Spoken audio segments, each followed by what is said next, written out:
Hi, everybody. My name is Hallie Hunt. I'm your Dean of Students, and thank you so much for joining us today for our webinar on getting the most out of your online classes. We are putting on webinars in the Dean of Students office every Friday afternoon based on the questions and correspondence that we received the week prior to the Friday. So this week we've been getting a lot of questions about how do I function in this virtual environment? How can I be successful? How can I advocate for myself? How can I get what I need out of my learning experiences here? And so I'm hoping that our presentation today will help you be a little bit more successful as we move forward.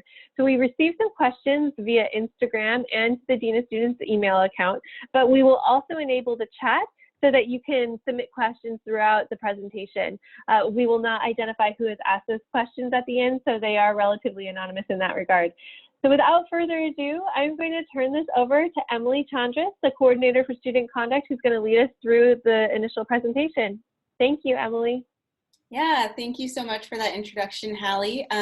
So hi, everyone. Thanks for joining us today. Today we'll be chatting with you about getting the most out of your online classes. I want to make sure we cover what you can expect in the presentation today in terms of structure. So in the beginning, myself, and if a co-presenter is able to join us, the Associate Dean and Director of Student Conduct, Amanda Davidson, will be talking over some items that could be helpful for you to consider in your classroom experience. But we also have some experts in the space that at the end of our presentation will be able to answer some of those questions that have been submitted or are submitted during our presentation today as well. So I'll turn it over to Weston and Tatiana to introduce themselves. Tatiana, if you would like to go first. Great, thank you. Thank you for having me. I am Tatiana Pedroza. I am the Assistant Dean for the College of Natural Sciences and Mathematics, and I'm happy to be here. Thanks. Thank you. Hi, everyone. My name is Weston Prisbrey. I serve as the Assistant Dean of Students and Assistant Director of Residential Conduct. I'm excited to spend the next little while with y'all. All right, so thank you both for joining us today, and thank you all who are attending. Even if it is virtual, I'm very grateful you're in this space with us today. So getting the most out of online classes. There we go. So the first topic we really want to emphasize that will kind of lead throughout the rest of our presentation is self-advocacy. So right now we're in a very interesting time period. We went to a switch to a virtual environment very quickly, and a lot of us have different setups in our homes in what we need in terms of an educational experience, and all of that is now being combined into this quick transition. So I cannot emphasize enough that it is perfectly reasonable and absolutely acceptable for you to ask for what you need during this time. Your professors do not know what your situation at home may be. Likewise, any staff or faculty outside of your professors don't know those situations. Just as much as a student, you may not know what's happening in the background of your staff and faculty's remote presentations as well. So self-advocacy is a truly important tool right now, and also extremely encouraged, because if you can ask for what you need, folks are being encouraged to be gracious and graceful in navigating those requests as well. So for example, I'll share that I have a dog in my space, and he very often will interrupt my meetings with some barks or asking me to play with him. And that's something that in my meetings, I've just been open and sharing that I have this dog in my space who may take up some time in the meeting just for me to quickly adjust, and then I'll get back into it. That self-advocacy might look different for you. Maybe it's asking for additional resources or notifying professors that you may need to leave 5 minutes early from your class because someone else in your household needs to have internet access at that time. That is okay. That's the circumstances we're in, but definitely feel free to advocate for yourself and ask for what you need. Additionally, it's so hard right now, but stay focused on your goals. So even though it's remote, you are still a student at Fullerton, and we're still so proud of you for being here throughout all of this. Reminding yourself that that degree is what you're working towards is a huge motivating factor. And if you feel like you're straying from those goals, or you need a little bit of help remembering what that motivation is, that's okay to take a beat, think through it, reflect on why you're here at Fullerton, even if it is virtually, and what's motivating you to move forward. So with that, we're in a new world, right? There are a lot of new expectations. No one thought this would be our current reality. It all happened very quickly. And just like I shared earlier, that this is new for our staff, faculty, and students. So our entire campus community is adjusting. We can still make the most out of this situation by re-examining our expectations. So again, remember your why. What is your reason for being? Why does your degree matter to you? And why is it important to maintain that dedication to the degree in this moment? And consider what your own personal circumstances. So again, those expectations have changed, right? Working from home, doing classes from home is very different than being in a classroom, which is a dedicated space to your learning experience. Adjusting your home to that learning experience can be tricky, and that's okay to acknowledge, like maybe you're a caretaker and you have dependents in your space now. That is totally fine. And again, that's where that self-advocacy piece can come in. And talking to your professors, explaining your situation, seeing if there's some grace there that they can offer, is a really great way to not only set expectations for yourself and say, okay, this is my reality now, I'm adjusting, but also reminding your professors or the staff you're working with that there are new expectations for everyone in these environments, including yourself, and that grace is definitely deserved. Along with that, there's some flexibility and adaptability that's necessary as well, right? So online classes are completely different than in-person classes. Communication is being made virtually, so there's a lack of eye contact, there's a lack of being able to raise your hand if you have a question. Learning methods could have shifted, so your professor may have been really big on in-person discussions, and now that's shifted to an online platform. What does that look like in terms of engaging with others in class while also processing your own thoughts? There's also those competing priorities, right? So as I mentioned, I have a dog that will demand my time at the same moment that I'm also meeting with my supervisor. How can I communicate that, and how can I be flexible and ask for flexibility from others in those moments where I may need it? It's okay to have those competing priorities. When we bring our professional or classroom life into our personal spaces, it's bound to happen. But again, know that self-advocacy, right? That's when you can speak up and really say, like, this is what's happening in my world, and I need some help in navigating it. Some new classroom interaction styles may also be popping up and can be difficult as well. So those discussions or class engagement, participation on a virtual platform, that is a huge change in how we're receiving and sharing information. And if you're adjusting to the technology just as much as you're adjusting to your new environment, that's okay. As you can see throughout the presentation, this presentation or others, that there may be some technical issues. That is okay. If you need to take a beat, sign off, figure it out, sign back on. As long as you're communicating to those folks that need to be communicated with, that is an understandable nature of tackling technology in this time period. On that note, it's really helpful to familiarize yourself as much as possible with the technology or platform you're using before you plan on using it, right? So I know at this point you've probably had a lot of Zoom classes and lectures, but maybe you've never had a one-on-one meeting with a campus partner, or maybe you're wanting to use our counseling resources and you're not quite sure how that would work. You can reach out to staff members or faculty and ask if they have any advice on the technological platforms. You can sign on beforehand just to make sure you have the understanding of how to use it. But just kind of familiarizing yourself, trying it out beforehand is always good, and making that go smoothly later. Knowing the context too, right? So in a classroom, when we're in person in the classroom, our behavior is very different than if we're hanging out with our friends somewhere else on campus. Same thing goes in virtual settings.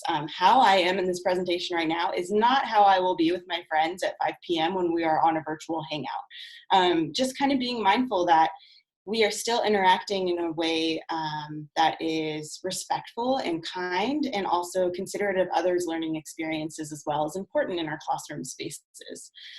So for example, to chat or not to chat, there's that chat box option. Maybe your professors want to use it for discussions and they want you to really engage in that way. Other professors may see it as a distraction during their lecture to see the chat notification pop up, and that's a distraction to them or others. Clarifying that with your professor is a great way to start. It's going to be different for everyone, but that is a tool that should be checked on before used, because you never really know how others are going to perceive that. And then accepting or adjusting to your surroundings. So right now I have a banner behind me that says hooray. But this is actually the most blank wall in my apartment. So it is where I'm set up.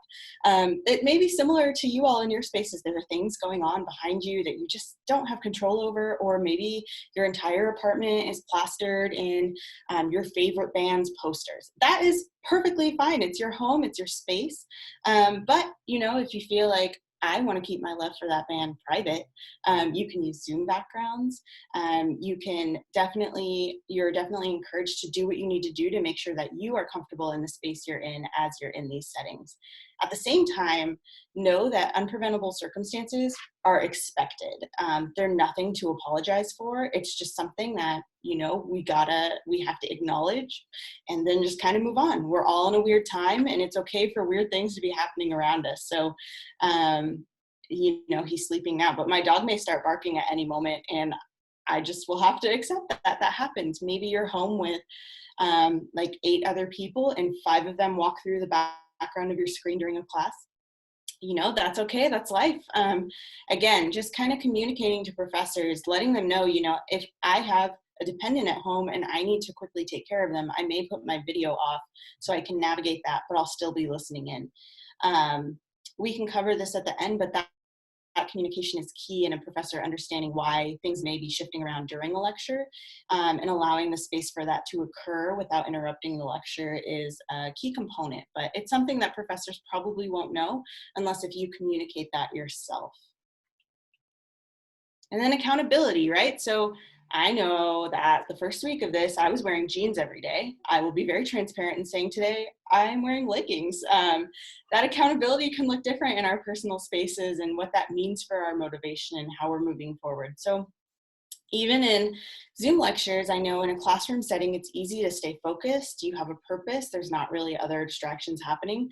I have access to the internet, to have a cup of tea here. There's a lot of things that could be going on in my space.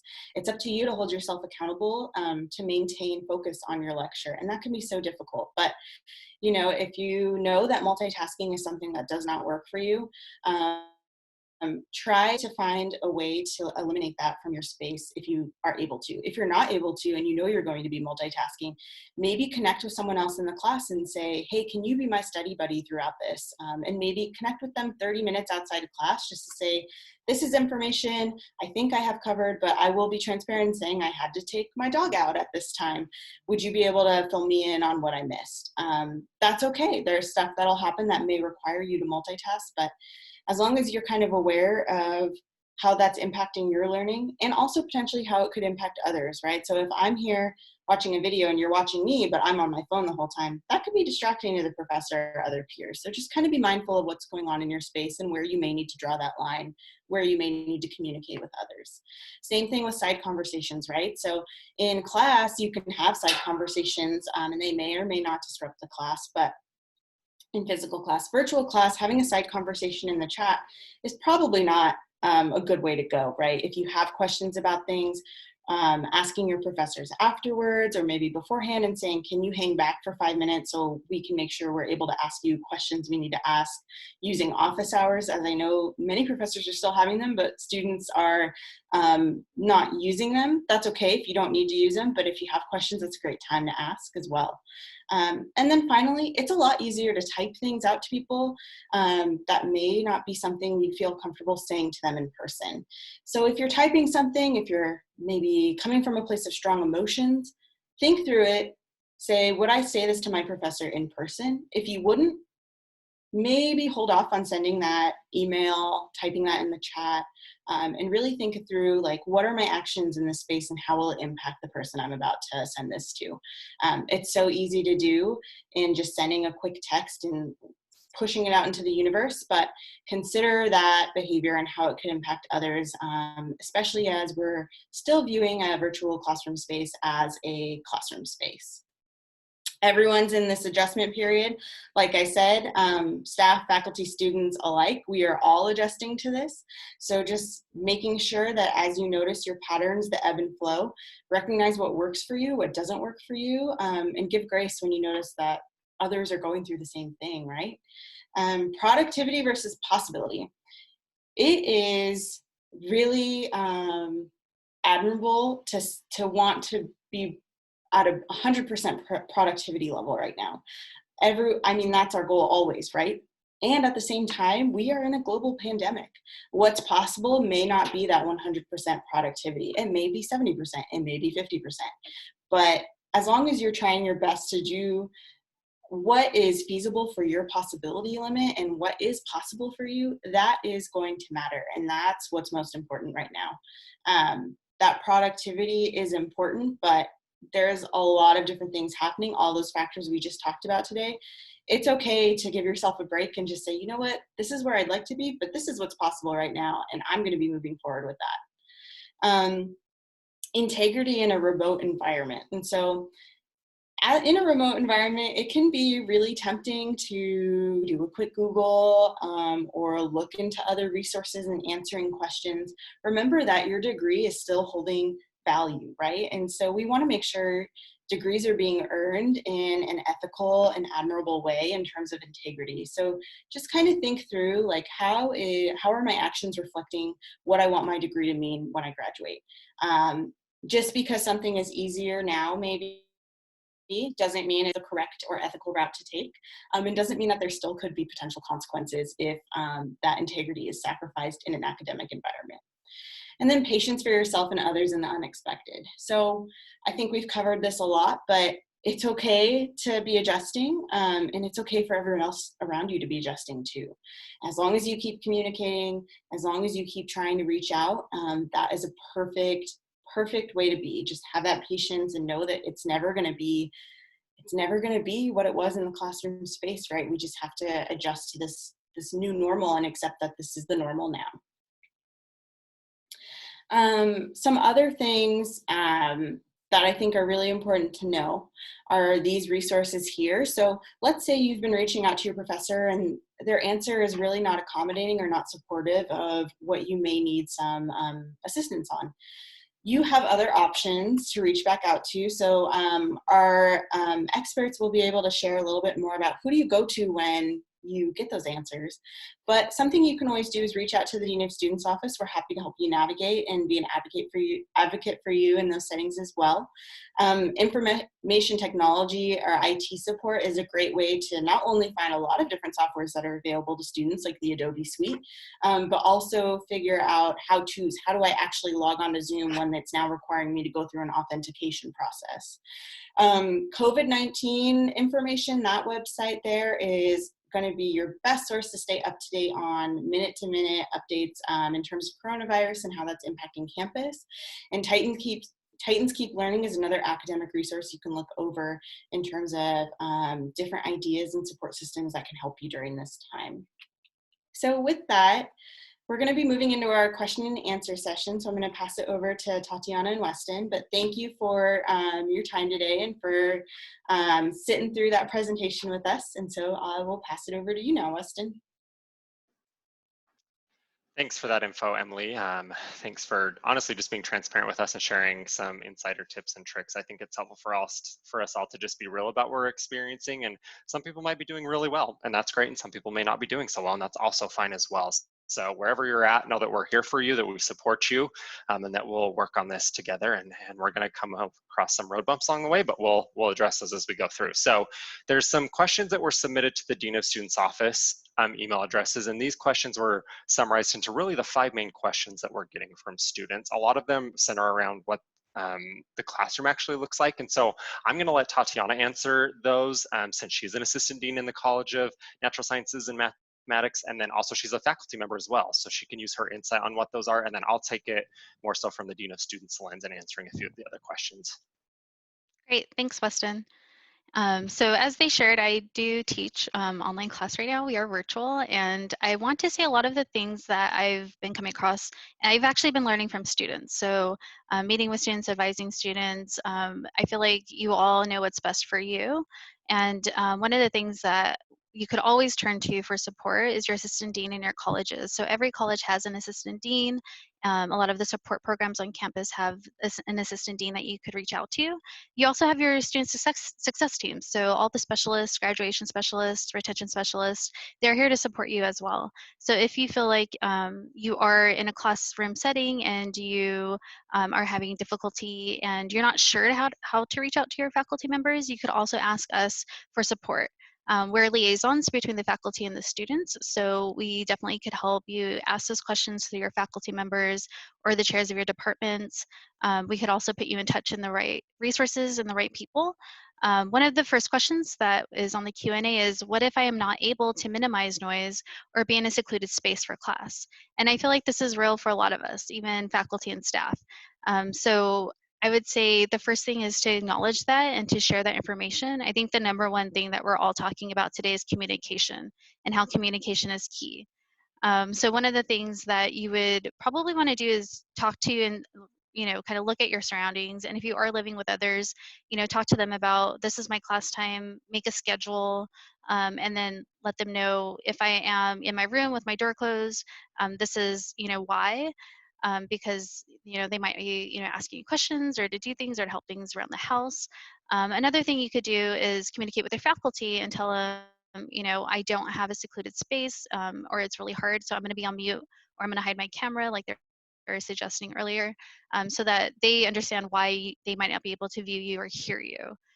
So I know as a faculty, it is really difficult for me to present on the Zoom platform because it is different. I'm used to discussion classes, and I feel like I am talking to blank screens, like we are now. No, but I think one of those things that we have to adjust to is the communication process, right? So email, the Q&A, the chat feature in Zoom, those are the best forms of communication right now.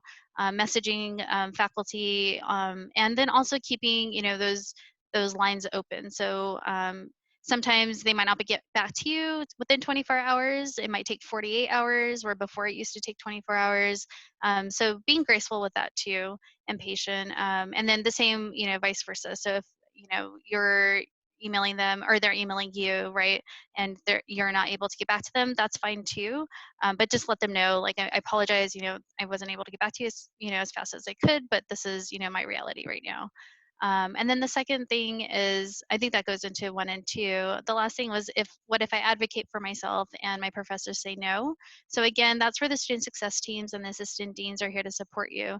So again, we're liaisons between the faculty and students. And so if you feel like, I reached out to this faculty member, it wasn't as, or I wasn't able to get a response, or I didn't get a response that I was expecting, what we could talk you through some of those expectations, and we could also talk you through the best forms of communication, or we could reach out to them ourselves on your behalf. So that's where we're here to support you with that as well.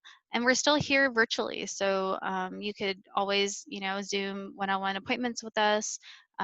We have drop-in hours, a lot of us. And we're available via email all the time. So those are, ways that we could definitely communicate and keep that line of communication open as well. Thank you. Awesome, thanks, Tatiana.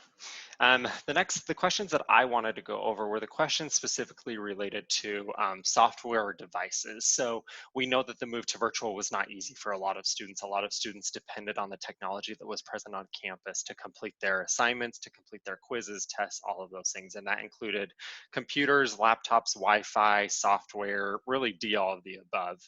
And so in an effort to support students as best as possible, Cal State Fullerton has some laptops as well as MiFi devices that are available for students to check out and keep for the duration of the semester to help support them in their academic work. So if you find yourself in a position where you don't have access to a laptop at all, or even a reliable one that lets you complete your assignments in a way that you would like to complete them, or specific, something that we're seeing now is more and more classes are requiring students to use software that only runs on PCs, and students have Macs, and so they don't have access to PC laptops. So what you're able to do is, if you send an email to deanofstudents@fullerton.edu, we will direct you to our device request link. You're able to fill out that link, and then after that link has been approved, you'll receive a letter from maybe myself.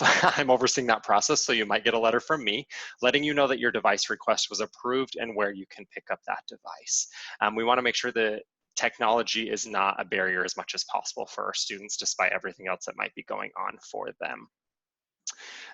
If you don't know how to use the software, I think the tip that Emalie gave previously was really helpful, right? Mess around with it, play around with it, and see if you can figure it out. Also, don't hesitate to reach out to your faculty member as well, with the understanding that some of them might also be using that software for the first time as well. So they also may not know how to use the software, right? I'm lucky enough that I've had extensive experience with Zoom, but Zoom may not be the easiest to use, right? And so making sure that you take some time to familiarize yourself with the software that you do need to use for courses, so that doesn't become a barrier in the moment. Again, like Tatiana and Emalie said, I think the biggest thing that I can stress is please, please, please communicate what your needs are. We wish that we could just understand needs. We wish that we could know what all students needed and address those, but we can't know those needs unless you reach out. So please don't hesitate to reach out.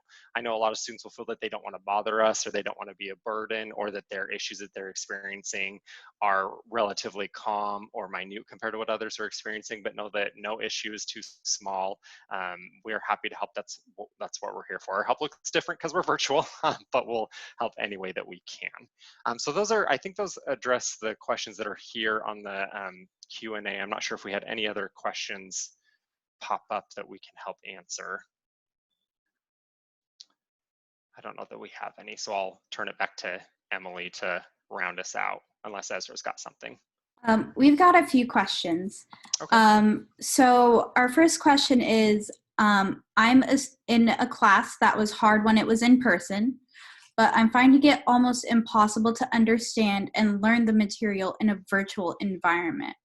I'm afraid I'm going to fail, and I don't know what to do. I could jump into that one if you like. Absolutely. So I think the first step for, having difficult classes, especially a lot of my students in the College of Natural Science and Mathematics, we have really long lab hours. We have a lot of lectures that coincide with like over 100 people. So it might be the best to be as straightforward as possible with the faculty and let them know that. One of the things that we don't want to do is create barriers for students, and if you feel like it is being more difficult at this point, again, communicating your needs to the faculty and letting them know that. So it could look in the form of, like you just said, this class for me was really difficult online. I'm even finding it harder, in campus, I'm finding it even harder in person now. So do you have any suggestions, or do you have any resources available, office hours, tutoring, anything that I could get support in outside of the classroom setting? One of those things could be forming study groups. We also have virtual tutoring through the College of Natural Science and Mathematics for our STEM students, but we also have the University Learning Center, which covers most subjects within GEs. And SI, Supplemental Instruction, is now online. So we have those resources still, available virtually for students. If you feel like that is still not enough support, that's where assistant deans and faculty could work together to kind of find out, what are some other resources, or maybe we do have those hard discussions about your options for the semester. We don't want anyone to feel like we're encouraging people to, do things that are outside of their capabilities and possibilities. So we definitely could talk about, grading options, withdrawal options, any Cal State Fullerton policies that we're experts in, we could help you with, that you might not know are available to you. So one of the things I think for most students is you might not know what you need, and that's totally okay. We have a variety of resources in Cal State Fullerton policies that are here to help you. So I would say the first thing is just to reach out to us. You're not bothering us, you're not bugging us, email us, and we can walk you through what those options are. Absolutely. And I think to add to that too, there's so many resources on campus that even though they're not in person, they can still support you virtually. And one of those that a lot of students really benefit from is our campus partners and disability support services. If you're experiencing that this transition to virtual learning is presenting some additional challenges that you didn't have when you were in person, reach out to disability support services and chat with a disability support specialist, and they're really great people. We interact with them in our office frequently. They're super helpful, and they can absolutely get you connected and get you the support you might need to be successful in the virtual learning environment.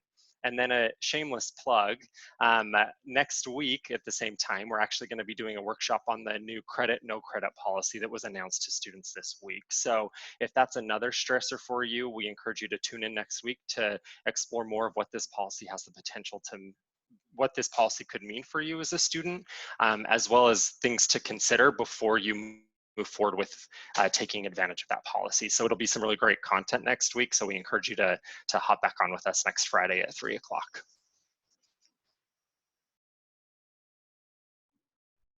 So another common question that we're getting is that students are feeling a lot of pressure with just a lot of different responsibilities piling up given the circumstances, whether that's a loss of a job or a job that's continuing to require them to come into work, along with taking care of their family or being able to stay in touch with their family while being a student.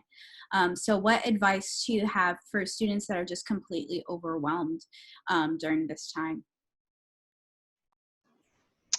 I think I would really advocate for them to reach out to our counseling and psychological services on campus, right? This can be a time, and I don't think those feelings are uncommon, right? I think a lot of people are experiencing those feelings. And so, first of all, to normalize those feelings so that they aren't alone in feeling those things. And people are living and working in environments, and being presented with challenges that they're not used to having to face, right? We're all used to having some sort of separation in our lives, separation of school, separation of personal life, separation of work, all those things. And now for some of us, they're all blending together under the same roof 24 hours a day. And so I encourage you all to reach out to counseling and psychological services to schedule an appointment with a counselor. Those can all be done virtually now. They are free for students, which is really great.